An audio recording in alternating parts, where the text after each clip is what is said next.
Gênesis 6, quero ler com vocês ali do 1 ao 12.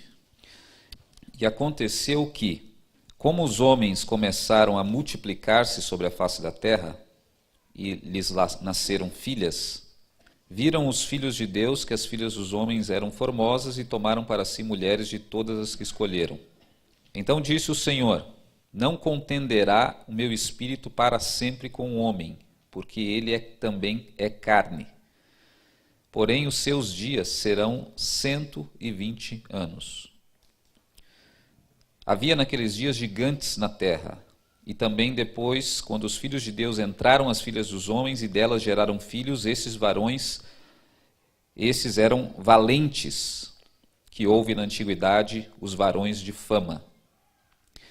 Versículo 5. E viu o Senhor que a maldade do homem se multiplicara sobre a terra, e que toda a imaginação dos pensamentos do seu coração era só má continuamente. Então arrependeu-se o Senhor de haver feito o homem sobre a terra, e pesou-lhe o seu coração. E disse o Senhor: destruirei de sobre a face da terra o homem que criei, desde o homem até ao animal, até ao réptil, até a ave do céu, porque me arrependo de os haver feito. Noé, porém, achou graça aos olhos do Senhor. Essas são as gerações de Noé. Noé era varão justo e reto em suas gerações. Noé andava com Deus. E gerou Noé 3 filhos, Sem, Cã e Jafé. A terra, porém, estava corrompida diante da face de Deus, e encheu-se a terra de violência. E viu Deus a terra, e eis que estava corrompida, porque toda a carne havia corrompido o seu caminho sobre a terra. Vamos fazer uma oração. Senhor, te agradecemos por esse texto que lemos, te peço que abençoe esse tempo que nós vamos ter aqui de estudo. É o que nós oramos em nome de Jesus. Amém. Então, irmãos, resumindo as aulas anteriores, nós vimos que uma vez que Deus existe, que Deus se revelou e que a Bíblia é a revelação de Deus, a questão mais importante da humanidade, como nós já vimos, passa a ser o que diz a história bíblica, e nós vimos que a história bíblica diz que Deus criou a humanidade num estado original de felicidade, mas houve um rompimento com Deus, e o mundo se transformou em um caos, em um mundo de maldade, em um mundo, como nós vimos ali, que se corrompeu.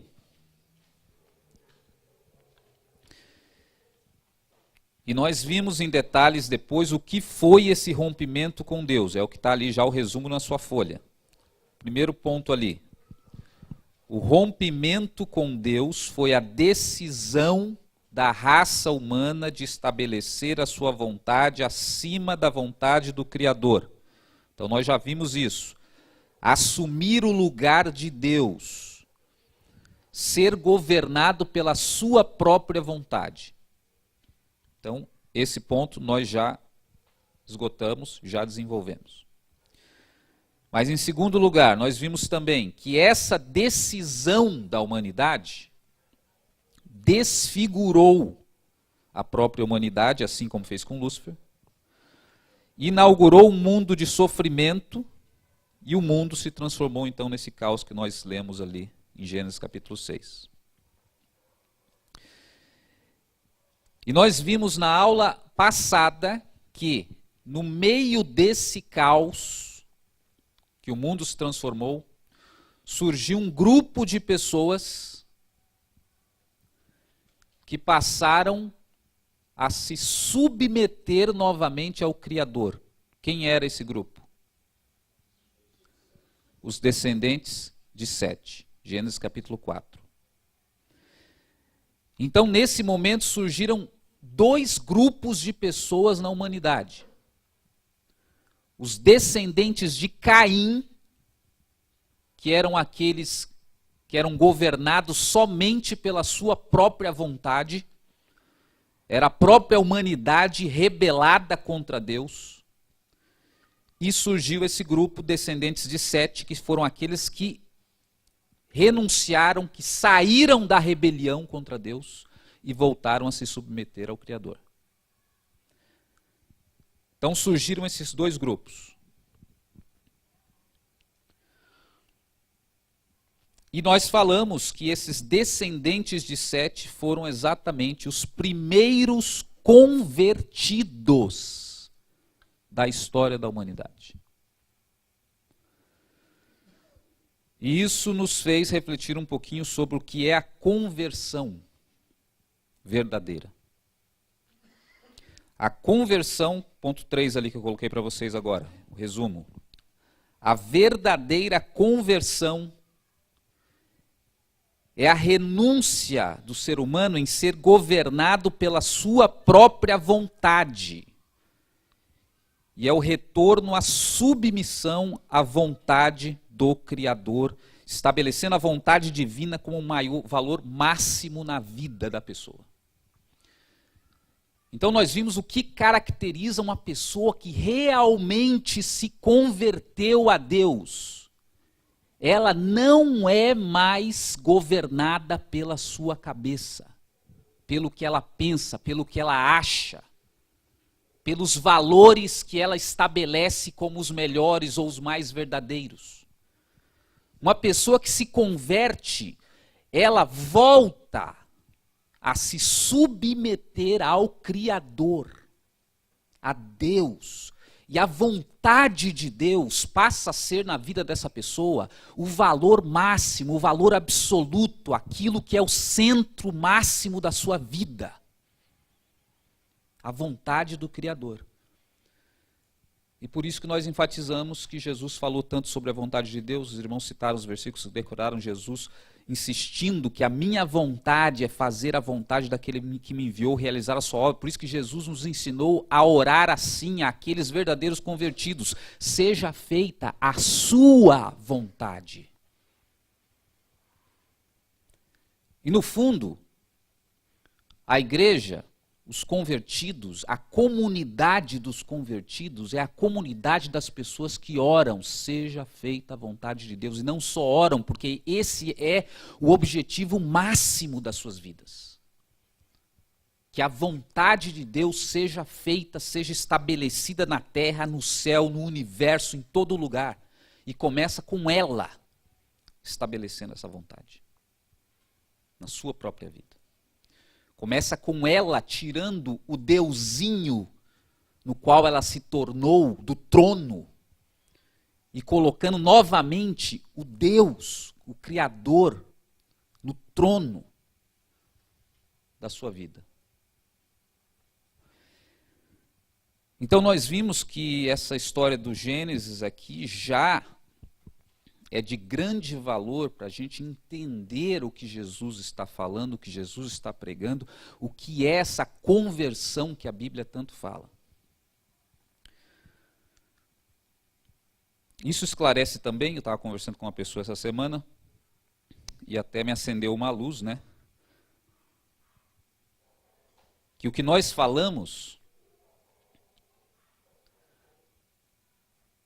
a vontade de Deus ser o valor absoluto, significa que os valores que nós seguimos são os valores de Deus.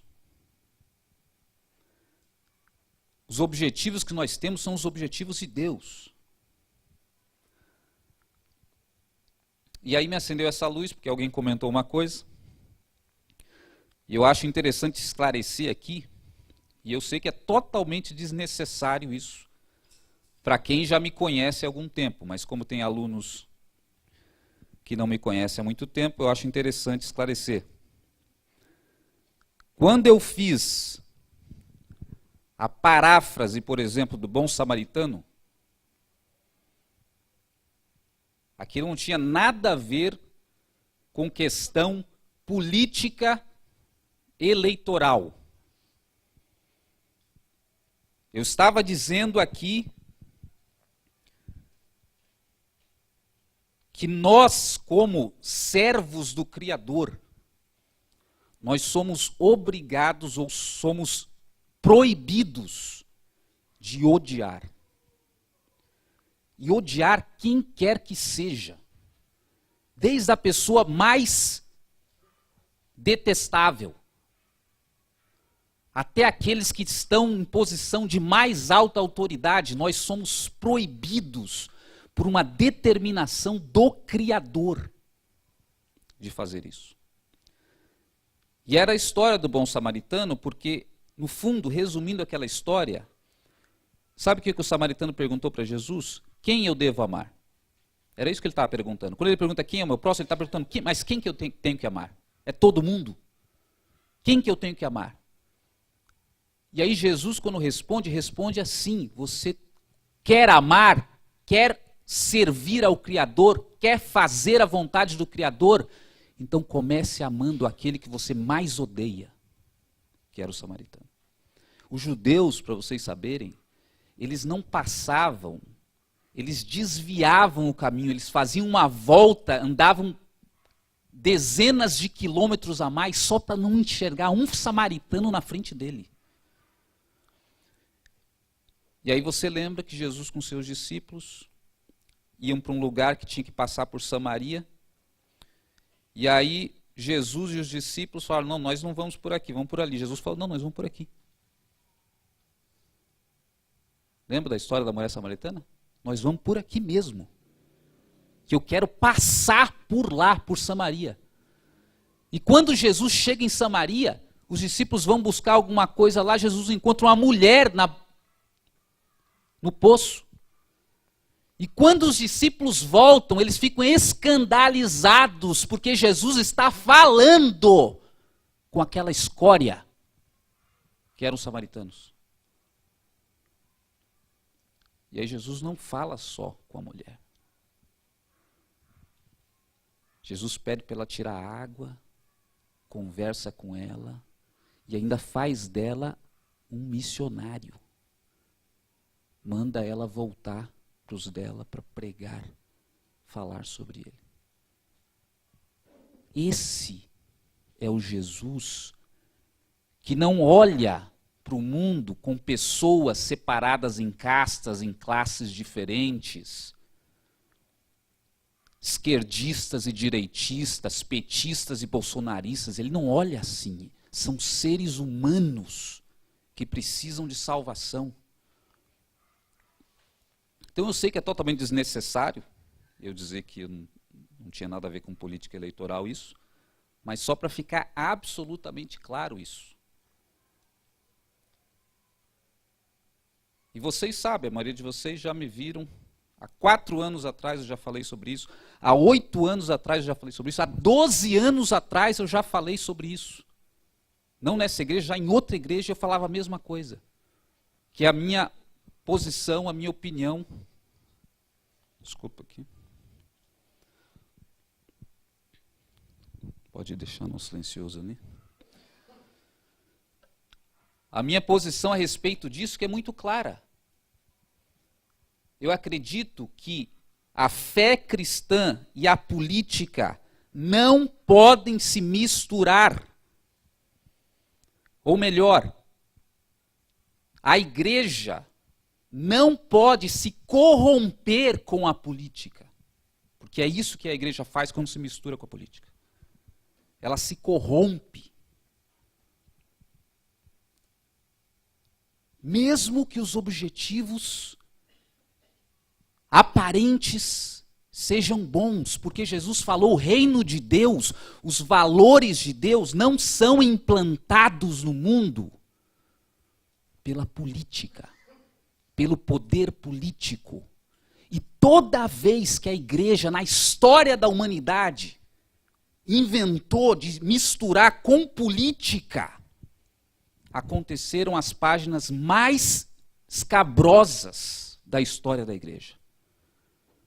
Porque houve a Santa Inquisição, quando a igreja resolveu exercer o poder político no mundo. Veja a corrupção que aconteceu na igreja.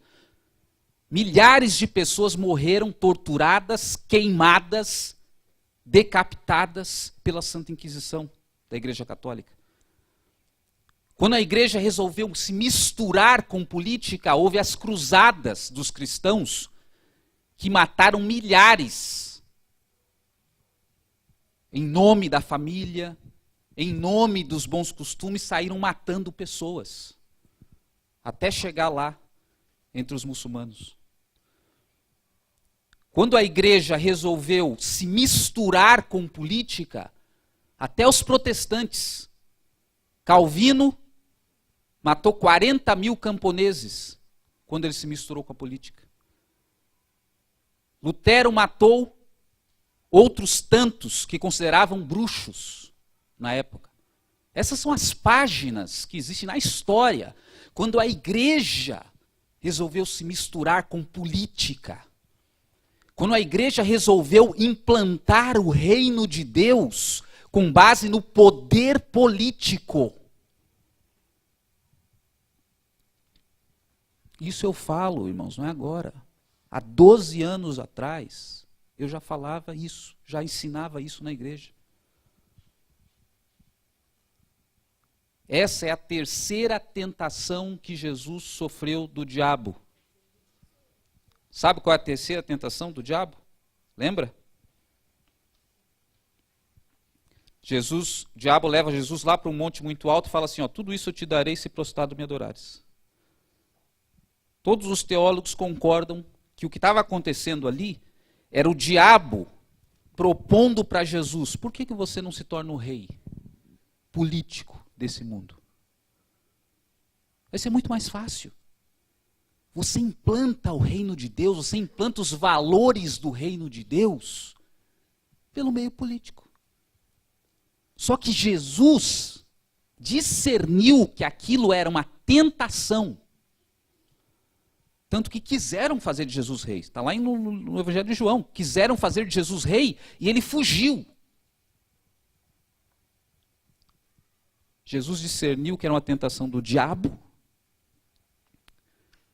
E ele disse, só ao Senhor teu Deus adorarás. Porque Jesus sabia que fazer isso é se prostrar ao diabo. E eu digo para vocês, qualquer um que tente usar o poder político para implantar os valores do reino de Deus tem que se dobrar ao diabo antes. Vai se dobrar ao diabo antes, porque é corromper o evangelho de Jesus.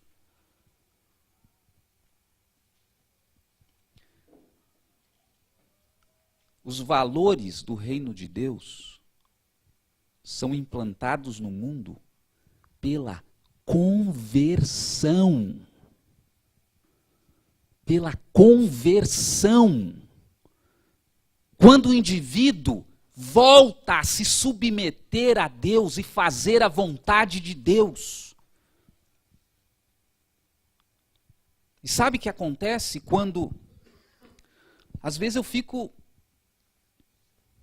perplexo, triste até. Eu fico me perguntando, será que 12 anos, 15 anos ensinando a mesma coisa e eu continuo vendo os cristãos depositando esperança em homens? Em homens. Agora nós vamos ser salvos. Agora vai resolver os problemas. Eleição após eleição, e chega sempre, e os cristãos... Eu não estou preocupado com o mundo, com os cainitas. Eles têm que ter esperança mesmo, porque se eles não tiverem essa esperança, não tem lugar nenhum. Eu estou falando dos cristãos que sabem a história bíblica.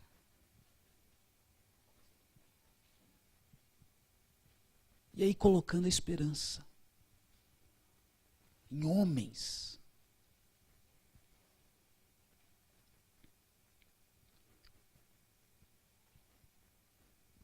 E pior, em cainitas. Porque esse mundo, esse sistema de governo, essa forma de organizar o mundo e a vida, é a forma de organizar dos cainitas. profetas. Eles foi quem construíram uma cidade, um poder político, para não precisar de Deus. O nosso sistema político, seja ele qual for, democracia, ou monarquia, ou qualquer um, são formas para sobreviver sem Deus. E eu já falei para vocês, já participei de 2 eleições, ajudando a única pessoa que eu ajudaria, que é a minha própria mãe, porque eu achava que ia ser pecado se eu negasse essa ajuda para ela. Mas eu falei para ela, olha, não, na terceira, não conte comigo. Eu estou em paz perante Deus com a minha consciência, porque ajudei 2 vezes. Não conte comigo, você vai estar sozinha na terceira. Mas eu participei e eu vi, para você subir o primeiro degrau, o primeiro, para se tornar vereador, você já tem que se corromper, no primeiro.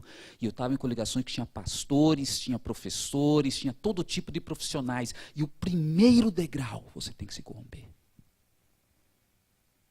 No segundo, você tem que continuar se corrompendo, o terceiro, o quarto, e quanto mais para chegar no degrau mais alto que tem. Não existe. Não existe.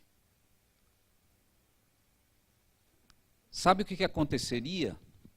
Tentando imaginar aqui uma situação hipotética. Eu acho que é possível, só se Deus fizesse um milagre e colocasse uma pessoa lá de paraquedas, enviado dele, para uma pessoa chegar lá, por exemplo, no posto máximo. Mas se essa pessoa chegasse, ela seria vista como um doido por todos os outros, pelo mundo dos cainitas. Olhariam para ela e falaram, mas essa pessoa é doida. E olha que interessante, nessa edição das eleições que nós tivemos, apareceu um doido. Apareceu um doido com a Bíblia na mão e pregando, orando em debate, orando. Mas como todo mundo olhou para ele? É um louco. É um louco, um doido varrido. E você sabe por que o caso dele é diferente? Porque ele realmente não foi subir nos degraus como qualquer outro político. Ele era um policial militar lá, um bombeiro no Rio de Janeiro, vivendo a sua vida normalmente. De repente, os bombeiros fizeram uma greve, ele estava no meio, foi preso e foi exonerado da corporação. Estava lá, desempregado, passando necessidade. E aí, como ele ficou conhecido, virou um mártir, fala, por que você não se filia num partido? Filiar, o cara ganhou para deputado federal, nunca foi político na vida inteira. Aí entrou lá de paraquedas, determinando para pessoas serem curadas no Congresso Nacional, e sendo motivo de riso de todo mundo. E aí, veja que coisa para a gente pensar. De repente, a circunstância se volta, o cara é candidato a presidente da República. O cara que entrou ali não tinha nem 3 anos. É candidato a presidente da República e com direito a participar de debates, porque tinha exatamente 5 representantes lá na Câmara que era necessário para participar de debates. Senão não participava, como vários outros não participaram. E tinha 4 só. Aí ele foi nos debates, apresentou que tinha mais um 5º lá que não tinha entrado, começou a participar dos debates. E começou a dizer tudo aquilo e as pessoas achando louco. E o ápice disso tudo, vocês viram toda a história, ficou no monte lá durante 21 dias, enquanto os outros iam debatendo, e eu falava para pessoas, uma pessoa que quer aparecer, uma pessoa que quer se dar bem, ela não vai deixar de aparecer na televisão para ficar lá no monte orando? Ficou lá no monte orando. E depois, quando voltou do monte, ele foi para o debate em rede nacional e começou a orar e dizer que Satanás não tinha poder sobre a nação, fechou o olho e começou a orar. Nas considerações finais,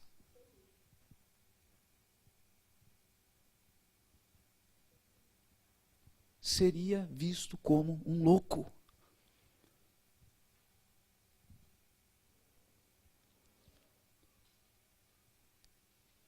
E aí vamos supor que uma pessoa dessa vencesse.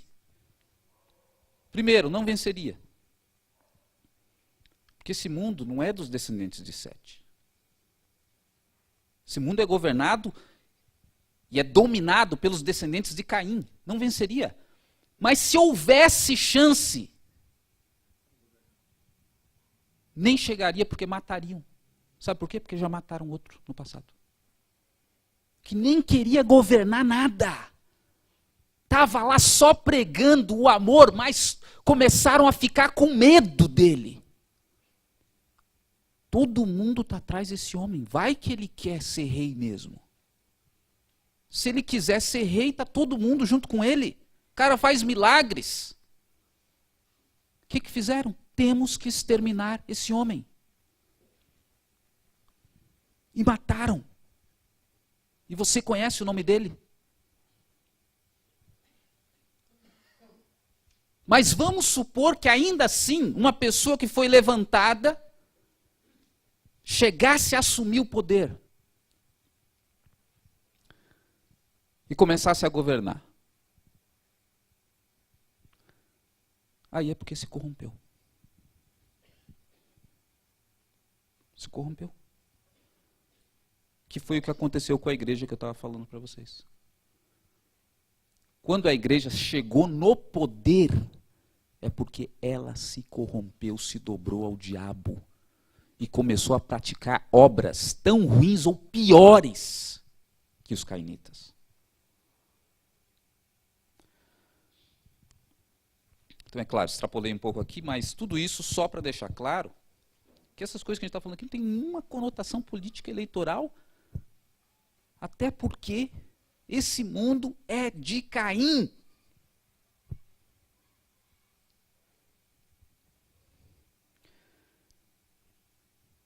E o caminho de Deus, irmãos, é a conversão, não é política, não. Conversão. Quando que nós vamos entender isso?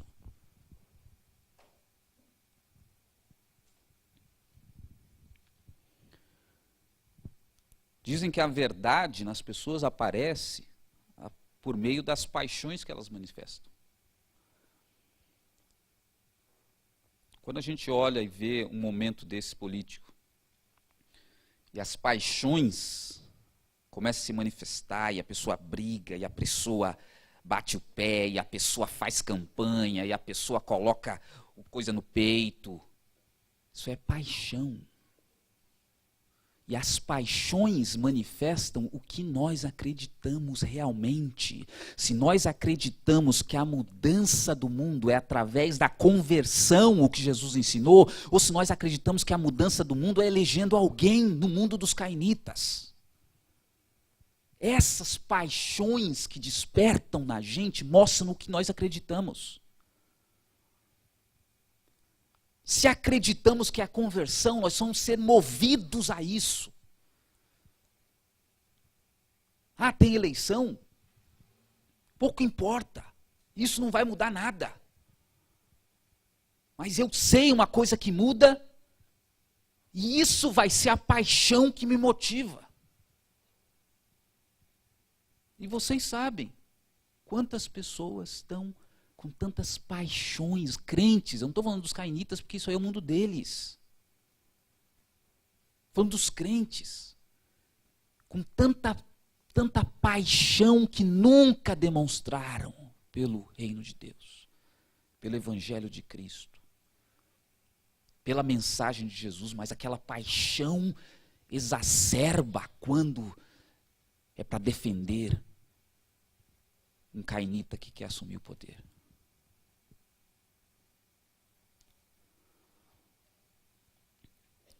Quem é você? Que grupo desses aqui que você pertence? As suas paixões Te denunciam.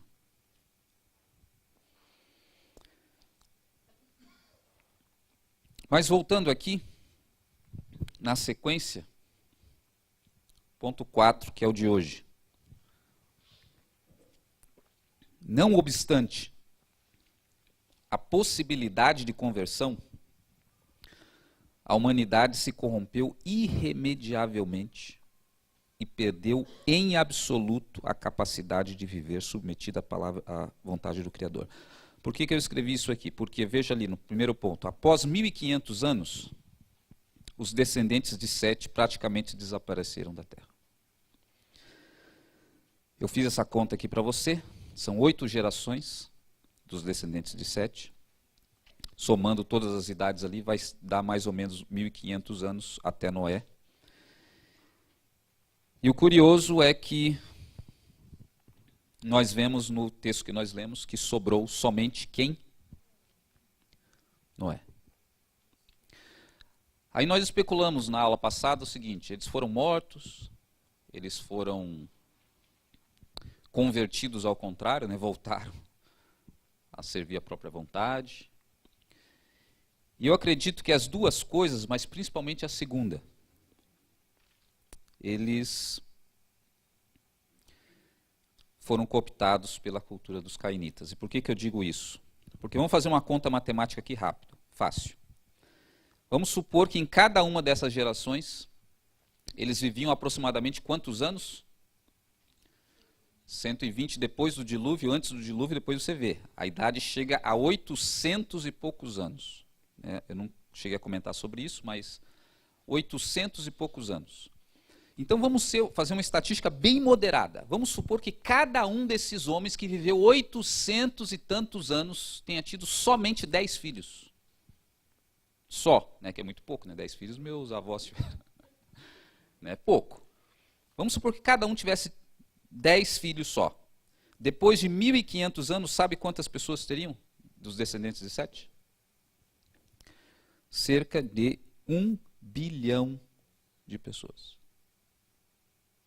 Vamos pegar aí a taxa de mortalidade, alguns morreram, tal, metade morreu. Pelo menos 500 milhões de descendentes de Sete haviam na época de Noé. Vocês acham que todos eles foram mortos? Não. O que aconteceu é que com o passar das gerações, eles se corromperam. Começou com 7, voltaram a servir o Senhor, foi passando uma geração, 2 gerações, 3 gerações.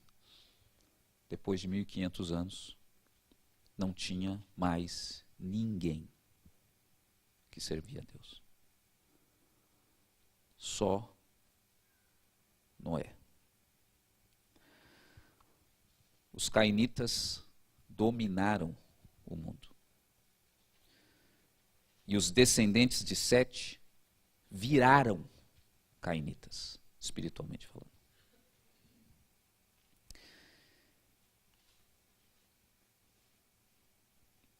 E isso nos faz refletir sobre um ponto importante, que depois da queda, já era tarde demais para voltar para Deus. Não tinha mais como reverter a situação.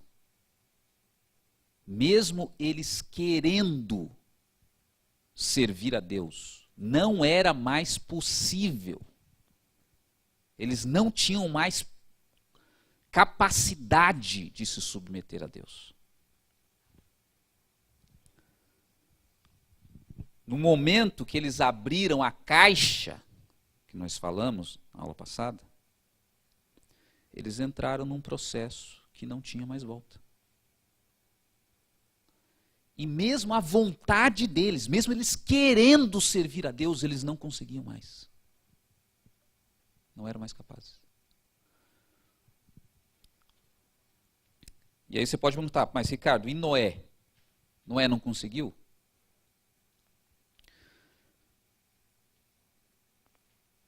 Aí que está. O que aconteceu depois? da história bíblica. Veio o dilúvio. Todos morreram, exceto quem? Noé e a família. Veja que Deus está recomeçando a humanidade de novo, só com esse descendente de Sete, que foi o único que restou fiel. E a humanidade foi recomeçada a partir dessa linhagem de Noé só. Mas o que aconteceu depois? Coloquei ali para vocês. A própria linhagem de Noé também se corrompeu, culminando ali no evento da Torre de Babel, em Gênesis 11. Só dá uma olhadinha ali. Noé sobrevive, a família dele, aí tem as genealogias, vão se multiplicando, voltam a povoar a terra, e quando chega em Gênesis 11, veja que volta tudo como era antes. Gênesis 11, era toda a terra a mesma língua e uma mesma fala, e aconteceu que partindo eles do Oriente, acharam um vale na terra de Sinar e habitaram ali, e disseram uns aos outros, ei, façamos tijolos, queimemos bem, e foi-lhes o tijolo por pedra e o betume por cal, e disseram, ei, edifiquemos nós uma cidade, veja, igual Caim, e uma torre cujo cume toque onde? Isso relembra você alguma coisa? Acima das estrelas de Deus exaltarei o meu trono. Ser como Deus. Construiremos uma torre para chegar no céu. E olha o que ele continua dizendo. E façamos um nome. Olha a arrogância. Façamos-nos um nome para que não sejamos espalhados sobre a face da terra. O que eles estão dizendo? Nós somos os homens, fazemos o que nós queremos, somos governados pela nossa vontade, ninguém vai nos tirar desse lugar. Construamos uma torre que alcance o céu, o nosso reino será como Deus sobre a terra. A história da Torre de Babel, da famosa Torre de Babel, representa novamente a humanidade agora só com a linhagem de Noé, voltando à mesma corrupção que antes eles haviam entrado com os descendentes de Caim. E isso nos mostra basicamente o seguinte, que a humanidade, quando abriu a caixa de Pandora, quando resolveu estabelecer a sua vontade, entrou num caminho do qual ela não era mais capaz de sair. Como um viciado em drogas, que ele tem vontade para entrar, mas quando ele quer sair, a vontade dele não é mais forte o suficiente para conseguir sair das drogas. Ele não tem mais força. Como aconteceu com aqueles garotos lá na Tailândia, eu acho, né? A vontade dele foi capaz de fazer eles entrarem na caverna, mas foi capaz de tirar eles de lá? Não. Eles entraram num buraco do qual eles não eram mais capazes de sair. Então é isso que aconteceu com a humanidade. Quando a humanidade entra nesse caminho, ela entra num buraco do qual ela não é mais capaz de sair.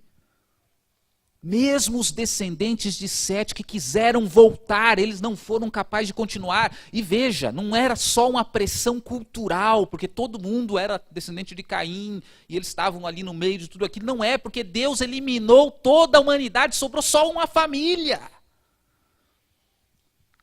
Isso quer dizer que a queda maculou a própria natureza humana. Corrompeu a natureza humana no mais íntimo dela. Não é uma questão cultural só.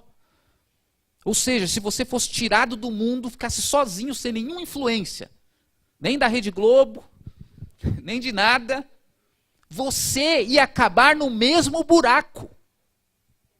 É isso que está dizendo.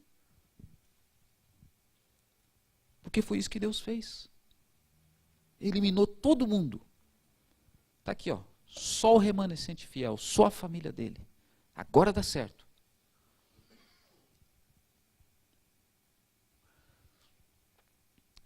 E aí veja por que que Jesus, e agora a gente começa a entender, e os apóstolos enfatizaram tanto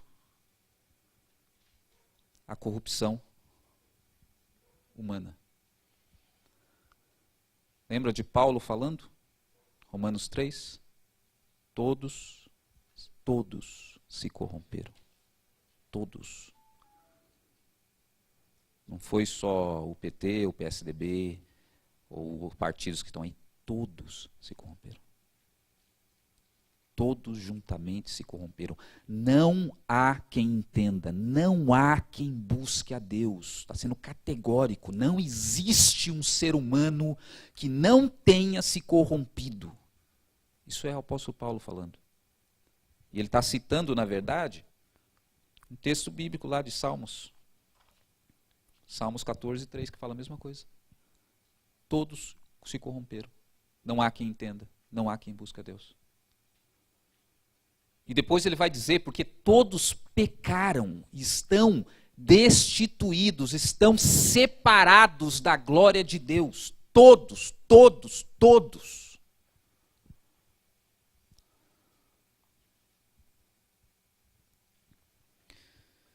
E por isso também a gente entende por que Jesus foi tão duro com aqueles que se achavam bons. Lembra o cara que chegou para Jesus falando bom mestre? Jesus já cortou na hora. Quem é você que está dizendo bom mestre? Bom só tem Deus. Porque era um rapaz religioso que se achava bonzinho. Lembra que Jesus falou para os fariseus em João 9,41? Por que vocês acham que enxergam? Lembram? O vosso pecado permanece. Olha o que Jesus está dizendo. Por que vocês acham que enxergam? Porque vocês acham que vocês são bons? Vocês continuam debaixo da condenação de Deus. Lembra de Jesus na parábola do fariseu e do publicano? Lembra da parábola do fariseu e do publicano? O fariseu entrou lá para orar, o publicano entrou para orar, entrou na igreja lá, entrou na sinagoga, no templo, e aí tinha um publicano, né, praticamente sinônimo de pecador na época, no canto da igreja lá, ou no fundo, orando. E lembra o que o publicano estava orando? Lembram?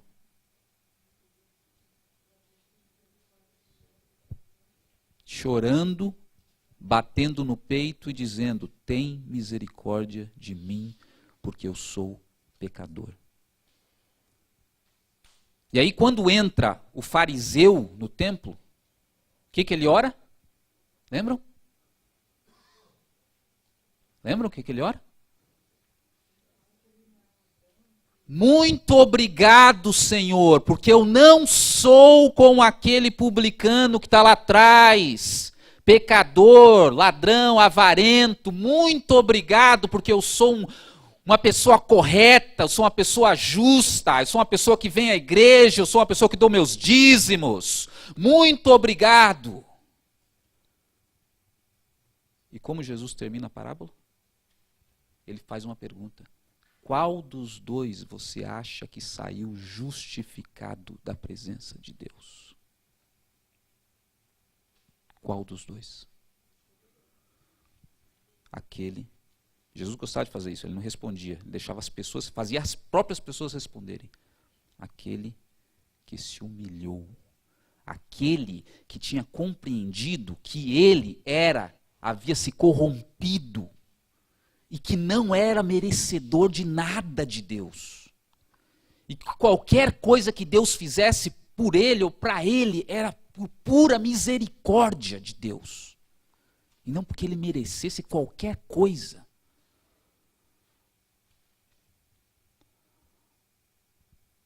Quantos fariseus existem hoje em dia? Quantos fariseus batendo no peito dentro da igreja? Quantos fariseus batendo no peito no mundo, na sociedade, cristãos? Quantos fariseus batendo no peito, graças a Deus porque eu não sou igual a esses políticos, graças a Deus porque eu não sou igual a essas escórias que estão por aí, roubando. Tem um juiz que julga isso e vai julgar todas as coisas. Mas quem saiu justificado é quem olhou para si mesmo e falou: essa corrupção não está fora, está aqui dentro. E eu preciso da misericórdia de Deus. Moralista é aquela pessoa cheia de autojustiça.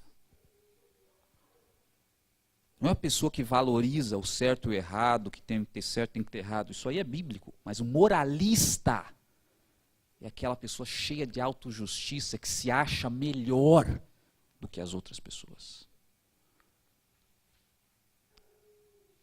Se acha merecedor até diante de Deus em relação aos outros que são piores que ele. E é por isso que o apóstolo Paulo falou que ele era... Ele não falou que ele era pecador. O que ele disse? Ele falou que ele era o pior dos pecadores. Agora eu pergunto para você acha que ele está falando isso da boca para fora só?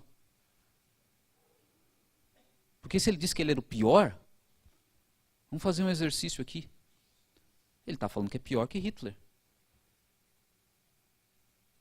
Se ele diz que ele é o pior, ele está dizendo que ele é pior do que, sei lá, o Mussolini. Se ele está dizendo que é o pior, ele é pior que Lula. Ele é pior do que o Bolsonaro. Ou ele está mentindo?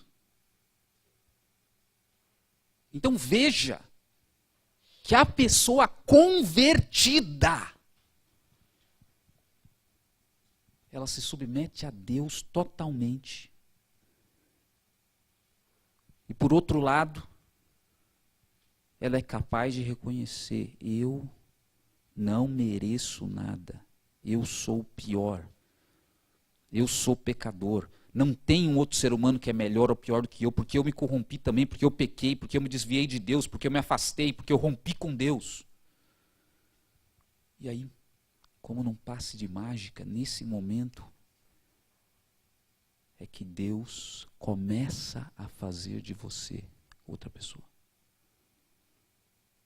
Enquanto você não desceu lá, Deus não faz. Enquanto você não se nivelou com todos os outros seres humanos, você continua lá. Mas no momento que você se coloca ali, profeta Isaías, tem misericórdia de mim, porque eu sou homem de lábios impuros. Nesse momento, o anjo pegou uma brasa, tocou na sua boca e disse: a sua iniquidade está tirada. Naquele momento que ele disse: tem misericórdia de mim, sou homem de lábios impuros, vivo no meio de um povo de lábios impuros. É assim. Esse é o Evangelho. Não uma inversão que tem acontecido, em que os cristãos sobem no palco, vão lá em cima e oram dizendo: graças a Deus, porque eu sou bom. Eu sou bom. Eu sou melhor do que esses que estão aí. Isso aí é lixo, isso aí é escória. E Deus falando para ele: você não está justificado. O juízo de Deus está sobre a sua vida. Porque enquanto você não se humilhar e olhar para o outro ser humano igual a você, e reconhecer que a corrupção está em você também, Você vai continuar aí, nesse exato lugar onde você está. Porque enquanto você acha que enxerga, o seu pecado permanece.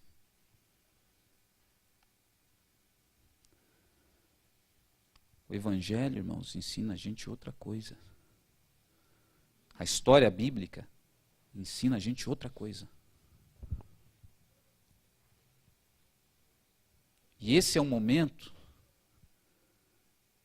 em que a gente tem que não orar para que Deus toque nos governantes, para que um vença ou para que outro vença. É um momento para a gente orar igual o profeta Isaías, se nós somos convertidos, servos do Deus Altíssimo, e dizer assim: tem misericórdia, Senhor, da nossa nação, porque nós somos um povo de lábios impuros.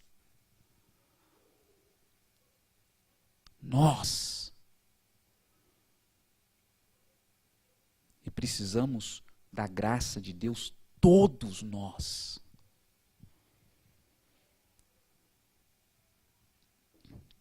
E como eu já disse, não espere que isso vai sair, essa oração, da boca dos cainitas. Não vai.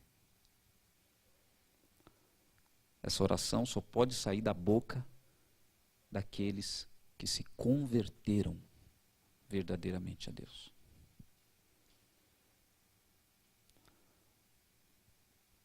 Por isso, quebrei alguns protocolos aqui, mas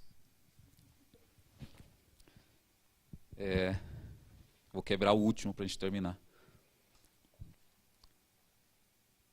Que a gente faça uma oração, já que a gente tem uma eleição amanhã. A gente tem uma eleição amanhã. E sinceramente eu não tenho nenhuma pista do que vai acontecer. Eu não tenho nenhuma pista se vai ser melhor e nem se vai ser pior. Mas eu sei de uma coisa: nós, como servos de Deus, nós temos que fazer essa oração de Isaías.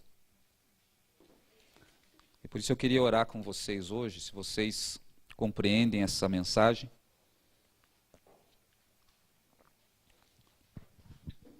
Que a gente possa quebrar o protocolo das nossas aulas aí, por uma razão especial, que é a eleição. Mas porque é a última vez que a gente pode orar juntos aqui. Amanhã a gente já está votando. O Brasil já está votando. Eu não tenho falsa esperança. Esse é o mundo de Caim. Minha esperança não é em homem nenhum. Mas eu sei que é a conversão, eu sei que é a mensagem do Evangelho que pode transformar as realidades de uma nação. Mas eu sei que quando o povo de Deus faz essa oração, tem misericórdia, a oração do publicano, isso chama a atenção de Deus. Quando faz a oração do fariseu, você vai para longe de Deus. Mas quando faz a oração do publicano, isso chama a atenção de Deus, e Deus pode até mexer alguns pauzinhos na terra, quando a atenção dele é chamada por uma razão assim. Então vamos ficar de pé. Vamos fazer essa oração. Eu vou orar aqui, mas você ora aí no seu lugar também, e você coloque também o nosso país aí na presença de Deus, e ore principalmente para que Deus perdoe a cada um de nós, você, a sua vida, porque você tem parte nisso. Vamos orar.